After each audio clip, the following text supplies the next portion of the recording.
Assalamualaikum warahmatullahi wabarakatuh. Halo teman-teman, perkenalkan nama saya Titani Alfani Cahya Wulansari. Saya mahasiswi dari Universitas Pancasakti Bekasi, Fakultas Ekonomi dan Bisnis jurusan Akuntansi. Di sini saya akan mempresentasikan hasil ujian tengah semester dari mata kuliah Pengantar Akuntansi 2 dengan dosen pengampu Ibu Merintan Berliana Simbolon SEAK. Baik, langsung saja kita ke pembahasan. Baik, pembahasan yang pertama ada aset tetap. Pengertian aset tetap. Aktiva tetap atau aset tetap adalah aset jangka panjang perusahaan yang dimanfaatkan dalam kegiatan operasional. Biasanya, aset ini mendatangkan keuntungan finansial di masa depan dengan jangka waktu lebih dari 1 tahun. Sederhananya, aset tetap adalah properti yang merupakan harta perusahaan untuk dijadikan sumber ekonomi dalam kegiatan operasional. Jenis aset ini bersifat jangka panjang dan tidak dapat langsung dicairkan menjadi uang tunai dalam kurun waktu yang setahun. Sedangkan beberapa pengertian aset tetap menurut para ahli yaitu aktiva berwujud atau aktiva yang dimanfaatkan untuk operasi perusahaan dan tidak untuk diperjualbelikan pada kegiatan normal perusahaan. Nah, selanjutnya ada karakteristik aset tetap. Biasanya karakteristik ini adalah terbentuk fisik dan tertulis di neraca berbagai aset properti dan peralatan. Adapun properti tersebut digunakan untuk kegiatan produksi, diantaranya untuk dapat disusutkan. Aset tetap adalah jenis aset yang dapat mengalami penyusutan. Hal ini menggambarkan kehausan dan juga tingkat depresiasi saat penggunaan aset tersebut.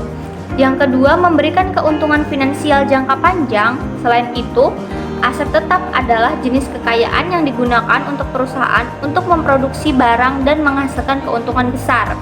Pasalnya, barang tersebut tidak dijual kepada pelanggan, melainkan disimpan dalam tujuan investasi. Selanjutnya, ada karakteristik aset tetap. Jika dilihat dari ciri-cirinya, ada sejumlah karakteristik aset tetap yang membedakan jenis-jenis tersebut dengan jenis-jenis macam aset lainnya. Nah, apa saja itu karakteristiknya? Yang pertama, bersifat tidak liquid, yang artinya karakteristik pertama yang paling menonjol dari contoh aset tetap adalah bersifat tidak liquid. Hal ini berkaitan dengan konvertibilitas barang yang termasuk ke dalam jenis-jenis aset tetap. Secara singkat, dapat dikatakan bahwa kekayaan aset tetap sulit untuk diubah ke dalam bentuk uang kas dan sejenisnya. Yang kedua, ada periode manfaat lebih dari 1 tahun. Aset tetap adalah kekayaan perusahaan yang punya masa atau periode manfaat lebih dari 1 tahun. Dalam arti lain, contoh aset tetap yang dimiliki suatu badan harus bisa digunakan setidaknya 1 tahun dalam 1 kali masa operasional. Yang ketiga, digunakan dalam operasional dan menambah pendapatan. Berhubungan dengan ciri sebelumnya, maka aset tetap adalah barang-barang yang dapat digunakan dalam kegiatan operasional perusahaan. Dengan begitu, aset tetap juga merupakan sumber tambahan bagi pendapatan yang masuk. Yang keempat, contoh aset yang dapat disusutkan adalah mayoritas dari contoh aset tetap adalah sesuatu yang mengalami depresiasi atau penyusutan nilai. Namun perlu digarisbawahi bahwa karakter yang satu ini tidak berlaku bagi contoh aset tetap berupa sebidang tanah. Nah, yang kelima, harus terekam pada laporan kas. Karakteristik yang terakhir adalah segala perputaran aset tetap harus terekam pada laporan kas perusahaan. Jika saat menjalankan bisnis terjadi pembelian aset tetap, maka hal tersebut merupakan arus kas keluar. Sebaliknya, jika perusahaan melakukan penjualan aset tetap, maka telah terjadi arus kas masuk. Oke, next, klasifikasi aset tetap. Dengan berbagai karakteristik yang dimiliki, membuat aset ini dibedakan menjadi beberapa jenis. Di antaranya yang pertama ada lahan. Salah satu aset tetap adalah lahan, baik berupa sebidang tanah kosong maupun bangunan jadi. Dalam akuntansi perusahaan, tanah dan bangunan di atas suatu lahan harus dipisahkan pencatatannya. Nah, yang kedua ada inventaris, yaitu peralatan yang dianggap sebagai aset tetap adalah alat-alat besar yang dimanfaatkan dalam kegiatan perusahaan. Misalnya inventaris pabrik, inventaris kantor, inventaris laboratorium, dan inventaris gudang. Next, selanjutnya metode penyusutan aset tetap. Agar revaluasi aset tetap tidak berbeda-beda pada tiap perusahaan, maka kita harus melakukan metode penyusutan aset tetap sesuai ketentuan yang berlaku. Berikut beberapa cara menghitung penyusutan aset tetap. Yang pertama ada penyusutan garis lurus. Apabila kita menghitung penyusutan menggunakan metode garis lurus, maka kita harus menentukan berapa perkiraan nilai residu aset pada akhir tahun pemakaian. Rumus penyusutan aset tetap adalah biaya penyusutan sama dengan biaya aset dikurangi nilai residu aset dibagi umur pemakaian. Misalnya perusahaan X ingin menjual satu mesin produksi seharga 8 juta dalam waktu 5 tahun mendatang dengan perkiraan nilai residunya 1 juta. Nah, jika menggunakan metode garis lurus, maka biaya penyusutan aset tetap adalah sebesar, teman-teman bisa melihat di bawah ini, biaya penyusutan 8 juta dikurangi 1 juta dibagi 5 tahun. 8 juta dikurangi 1 juta, 7 juta dibagi 5 tahun. Jadi hasilnya 1,4 juta per tahun. Nah, yang kedua ada penyusutan saldo menurun ganda. Dibandingkan dengan metode garis lurus, penyusutan saldo menurun ganda lebih detail dan berhati-hati dalam menentukan perkiraan. Pasalnya, nominal biaya penyusutan lebih besar hingga 2 kali lipat. Biaya penyusutan sama dengan biaya aset dikali persentase depresiasi ganda. Dengan contoh persoalan yang sama seperti sebelumnya, jika menggunakan metode saldo menurun ganda, maka biaya penyusutan aset tetap adalah sebesar, seperti kolom di bawah ini, ada tahun, harga barang, nilai residu, persentase depresiasi, biaya penyusutan, dan total penyusutan. Total nilai residunya 8 juta dikurangi 7,37 juta sama dengan 622.000. Berdasarkan metode saldo menurun ganda dalam waktu 5 tahun mendatang, mesin produksi pada perusahaan A dapat dijual dengan harga 622.000 saja. Selanjutnya, penyusutan saldo menurun tunggal. Meskipun dilakukan dengan penuh hati-hati, metode saldo menurun ganda kerap tidak sesuai ekspektasi.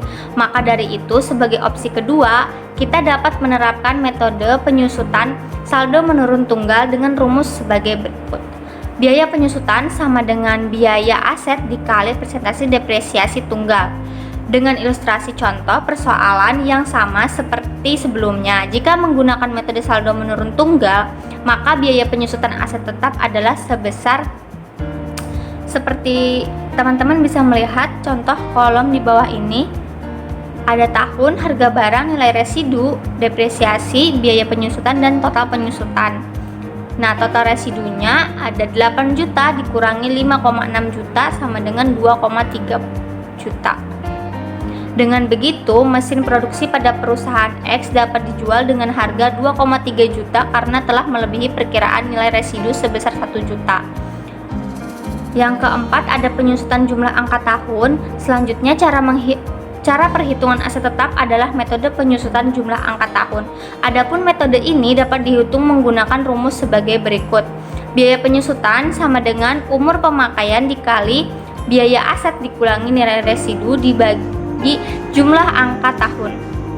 Dengan ilustrasi contoh persoalan yang sama seperti sebelumnya, jika menggunakan jumlah angka tahun, maka perolehan biaya penyusutan, jika perusahaan X ingin perkirakan nilai residu saat dijual Rp 1 juta, maka jumlah biaya depresiasi harus berada pada angka 7 juta. Perolehan aset tetap. Aset tetap bisa diperoleh dengan cara membeli aset, sistem barter surat berharga, hingga donasi. Nah, berikut ini adalah penjelasan lengkapnya. Yang pertama, ada pembelian tunai. Aset tetap adalah kekayaan perusahaan yang diperoleh dari hasil beli secara tunai dan dimasukkan ke dalam pembukuan anggaran perusahaan. Adapun anggaran tersebut berupa total pengeluaran agar aset dapat dipakai. Yang kedua, ditukar dengan surat-surat berharga. Salah satu cara perolehan aset tetap adalah melalui pertukaran surat berharga. Nantinya akan dimasukkan ke dalam pembukuan sesuai dengan harga pasar saham. Nilai pertukaran ini berguna untuk menjadi dasar pencatatan pendapatan aset tetap. Yang ketiga, diperoleh dari hadiah atau donasi. Selanjutnya, cara memperoleh aset tetap adalah dengan cara donasi atau transfer tanpa adanya timbal balik. Adapun biaya penyusutan yang didapat dihitung dengan cara yang sama seperti aset tetap lainnya. Contoh aset tetap. Aset tetap dalam suatu perusahaan dengan perusahaan lainnya tentu saja berbeda sesuai dengan kebijakan masing-masing. Namun umumnya yang menjadi aset tetap adalah tanah, bangunan, mesin produksi, gedung perkantoran, mobil perusahaan, furnitur seperti sofa, perangkat komputer hingga alat dan mesin produksi. Next, selanjutnya ada pentingnya aset tetap bagi perusahaan.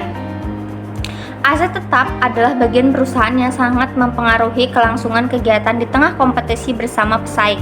Di samping itu, pengelolaan yang baik juga akan mempengaruhi pandangan dan keputusan investor dalam tanam modal. Pasalnya, investor akan melakukan evaluasi seberapa efektif penggunaan aset perusahaan sehingga mereka bisa mendapatkan keberhasilan yang maksimal dari segala bentuk kerjasama yang dilakukan. Nah, cara memperoleh aset tetap dan pencatatannya yaitu aset tetap adalah hak perusahaan yang dapat diperoleh dari berbagai cara. Pencatatan jenis-jenis aset tetap sesuai cara memperolehnya pun berbeda dalam rekaman alur ke kas perusahaan. Untuk mengetahuinya, kita bisa mencari dari hasil produksi sendiri. Beberapa perusahaan menghasilkan aset tetap melalui pembuatan mandiri. Contoh aset tetap yang mungkin didapat dari proses tersebut adalah perabotan, alat, dan gedung kantor. Setiap perusahaan yang melakukan hal itu harus mencatat seluruh alokasi dana mulai dari uang membeli bahan, membayar tenaga kerja, hingga perlindungan asuransi. Nah, selanjutnya ada pembelian tunai. Kedua pencatatan aset tetap melalui pembelian tunai dalam buku kas harus sesuai dengan jumlah dana yang dikeluarkan saat transaksi dilakukan.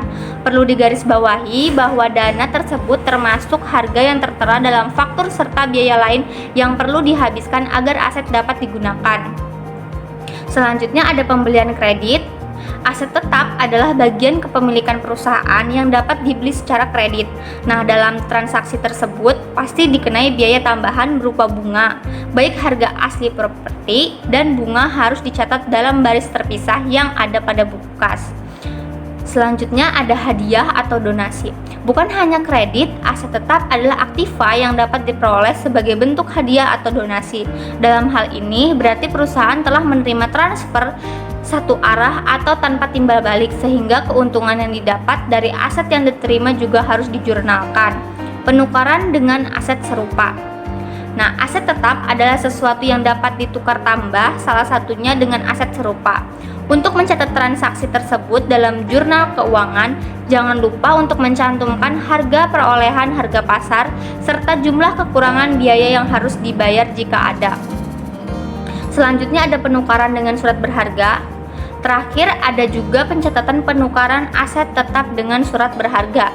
Sama dengan sistem tukar sebelumnya, komponen yang harus ditulis dalam jurnal keuangan adalah harga properti yang diserahkan, harga pasar, dan jumlah penyusutan jika terjadi. Next, selanjutnya piutang. Piutang adalah salah satu jenis aktiva dalam perusahaan. Setiap perusahaan memiliki berbagai jenis aktiva dan pasiva yang mengisi neraca keuangan. Salah satunya adalah piutang. Dalam akuntansi, alasan terjadinya piutang adalah belum masuknya pembayaran secara lunas kepada perusahaan saat periode jurnal ditutup. Nah, maksudnya ini tentang pengertian piutang, ciri dan jenis-jenisnya.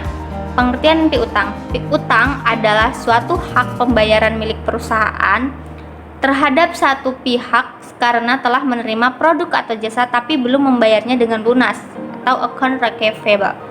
Di dunia akuntansi, pengertian piutang adalah hak pembayaran yang legal ditagih atas produk atau jasa dengan pembayaran tidak tuntas di periode tutup buku.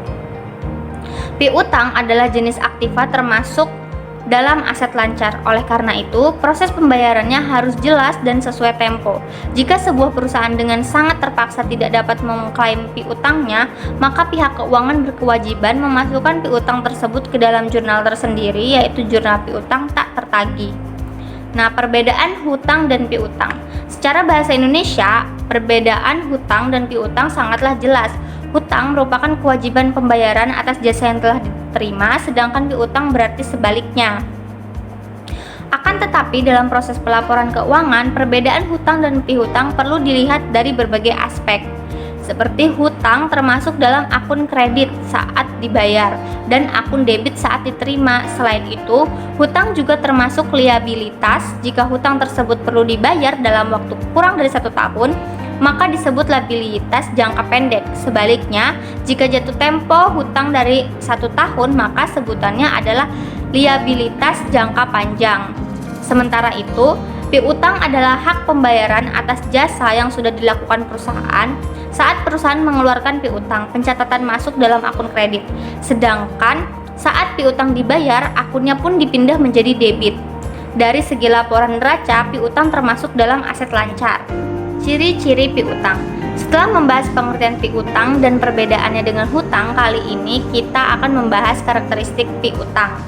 Nah, ciri-cirinya adalah yang pertama, punya tanggal jatuh tempo. Piutang adalah transaksi dengan jatuh tempo tertentu berdasarkan kesepakatan pihak debitur atau yang berhutang dan kreditur atau yang pemberi hutang. Tanggal jatuh tempo penting guna menjaga kestabilitasan arus kas perusahaan. Selain itu, penentuan jatuh tempo juga akan memudahkan akuntan dalam menyusun jurnal keuangan periodiknya. Yang kedua, dapat memiliki bunga. Ciri-ciri piutang berikutnya adalah perusahaan selaku pihak kreditur dapat menentukan apakah piutang yang dikeluarkan memiliki bunga atau tidak. Jika perusahaan mewajibkan piutang dengan bunga, maka pelaporannya dalam jurnal wajib disendirikan. Nah, yang ketiga, memiliki konsekuensi telat pembayaran. Ciri-ciri piutang yang terakhir adalah menimbulkan resiko saat telat dibayar.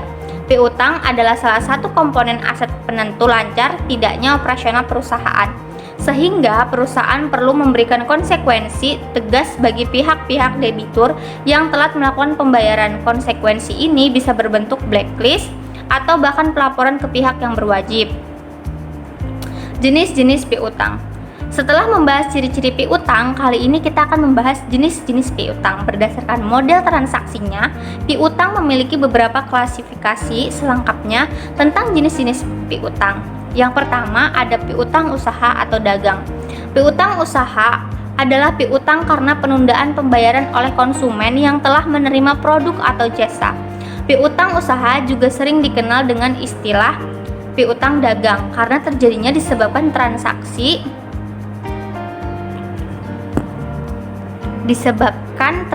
jual beli antara produsen dan konsumen. Meski demikian, piutang dagang atau usaha tidak selalu terjadi karena konsumen membeli secara kredit.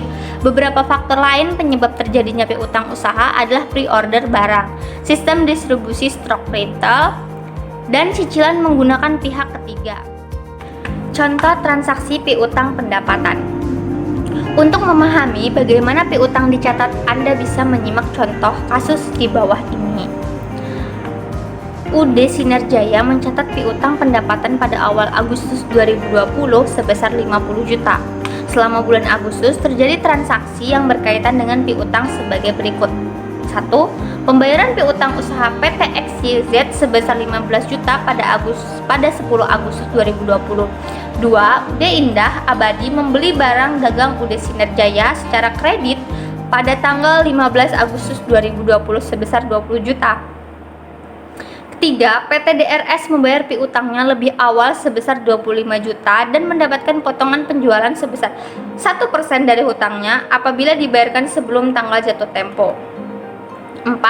PT XRY melakukan pembayaran di muka atas barang dagangan UD Sinar Jaya sebesar 10 juta pada 25 Agustus, namun barang baru dikirim pada periode bulan depan.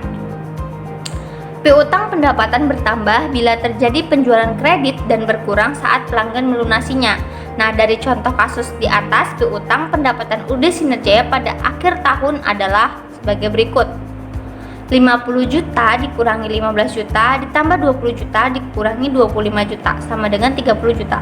Nah, jadi total piutang pendapatan UD Sinar Jaya adalah sebesar 30 juta yang juga menjadi piutang awal bulan September 2020. Sementara transaksi nomor 4 merupakan kategori pendapatan diterima di muka yang dapat dicatat sebagai hutang usaha.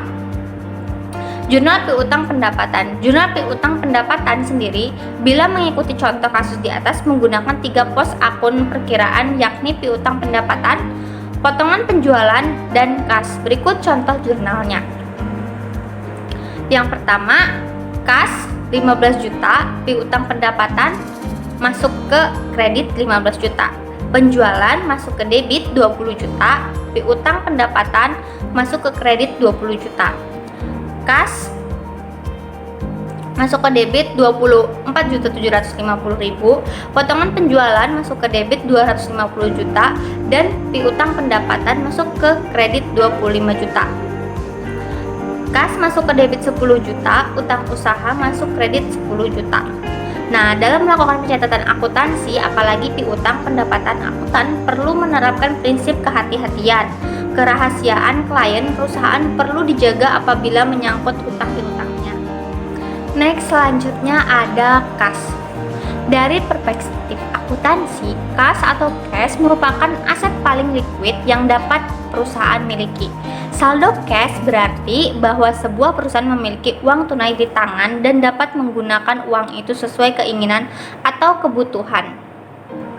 Apa itu kas menurut para ahli? Nah, untuk menurut para ahli sendiri, mengenal cash dalam akuntansi lebih dalam, menurut Thomas Summerson menjelaskan bahwa dana adalah suatu aset lancar yang sifatnya sangat liquid dan juga bisa perusahaan memanfaatkan secara langsung untuk keberlangsungan bisnisnya.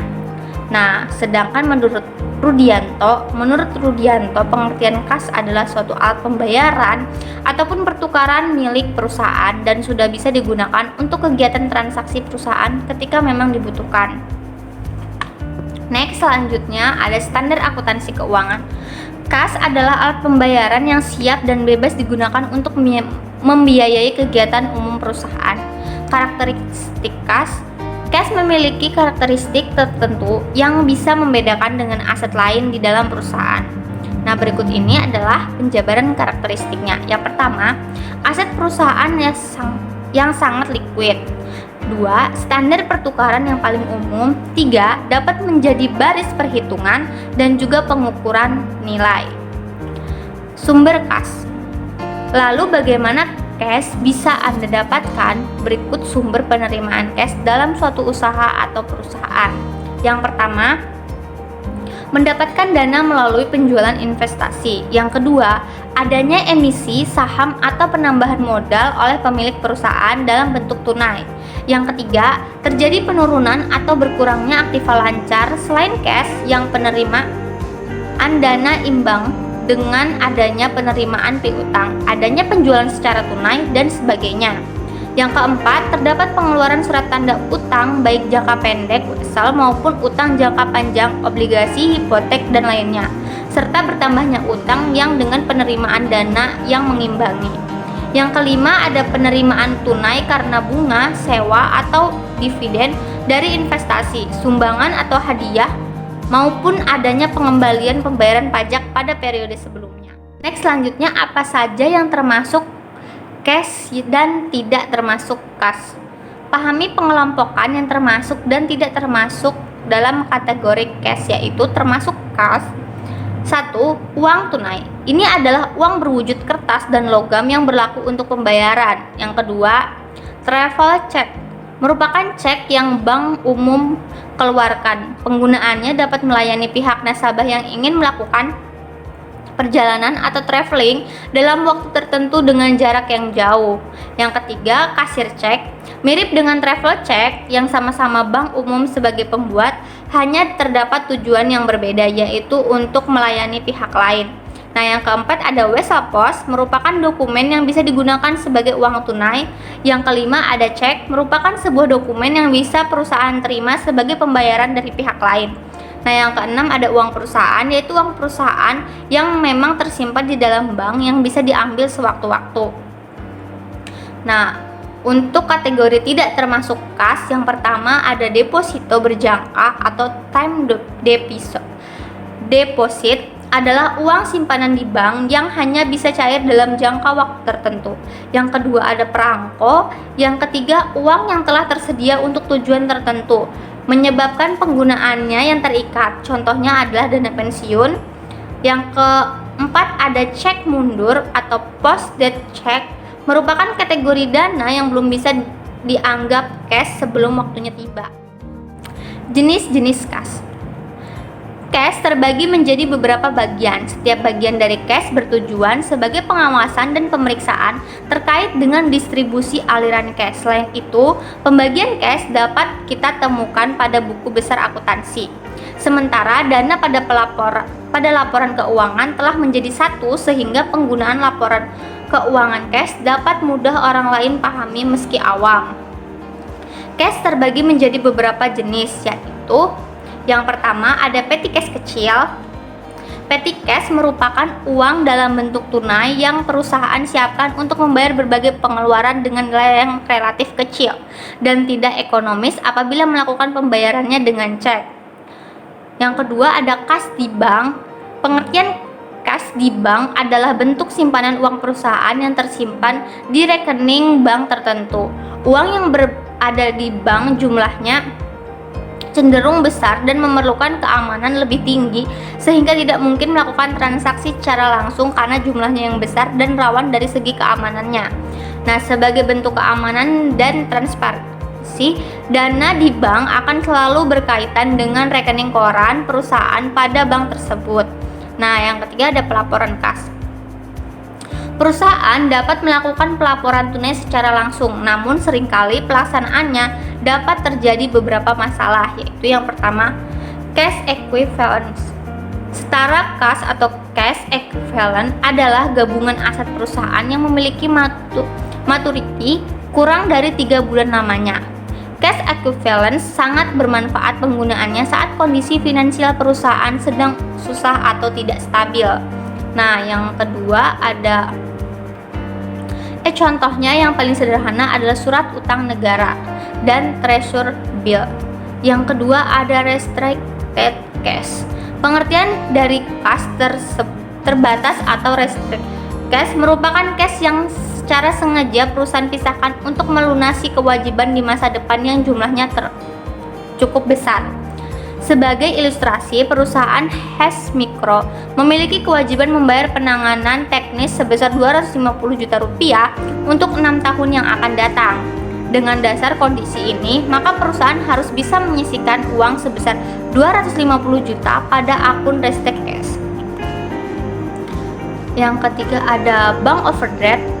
Bank overdraft memiliki pengertian perusahaan mengeluarkan cek yang nilainya lebih besar dari saldonya di bank. Contohnya, perusahaan Hess Mikro menerbitkan cek sebanyak 700 juta, padahal saldo rekening perusahaan hanya memiliki 450 juta.